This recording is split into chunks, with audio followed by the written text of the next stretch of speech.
नाज़रीन तोशाना फौजदारी केस में इमरान खान की हाज़िरी खां शूट वारी दरख्वास्त ते फ़ैसिलो महफूज़ कयो आहे। इस्लामाबाद की अदालत तिबी बुनियादनि ते हाज़िरी खां शूट वारी दरख्वास्त ते फ़ैसिलो महफूज़ कयो। इलेक्शन कमीशन के वकील चयो आहे त असां PTI जे वकीलनि खे कापियूं फ़राहम करे छॾियूं आहिनि। बिल्कुल नाज़रीन, अवां खे ॿुधाए पिया सेशन कोर्ट इस्लामाबाद पारां छूट वारी दरख्वास्त मंज़ूर कई वई। इस्लामाबाद जी मक़ामी अदालत में इमरान खान के ख़िलाफ़ अॼु फ़र्द जुर्म लागू थी न सघियो आहे।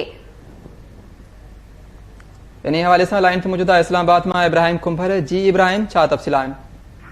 जी बिल्कुल, इलेक्शन कमीशन जो केस हो इमरान खान ते फौजदारी नोएज तोशाखाना के हवाले से उन में इमरान खान के वकील की तरफा हाज़िरी का आजो करार ॾियण की दरख्वास्त दाख़िल कई वई। जीअं त अॼु फ़र्द जुर्म लागू थियणु हो ऐं इस्लामाबाद की मक़ामी अदालत हाज़िरी का आजो करारण मामले की दरख्वास्त फ़ैसिलो महफूज़ कयो। हाणे ई उन फैसले जो ऐलान किया है। जज ही इमरान खान की हाज़िरी का आजो करार ॾियण वाली दरख्वास्त मंजूर कई वई। अहिड़ी रीते इमरान खान से अॼु भी तोशाखाना केस में जो फर्द जुर्म लागू थियणो वो लागू न आहे थी सघियो।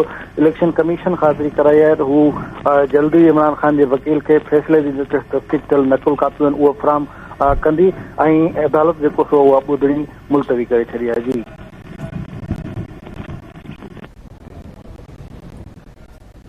ठीक है, वॾी महिरबानी इब्राहिम कुंभर तफ़सील ॾियण।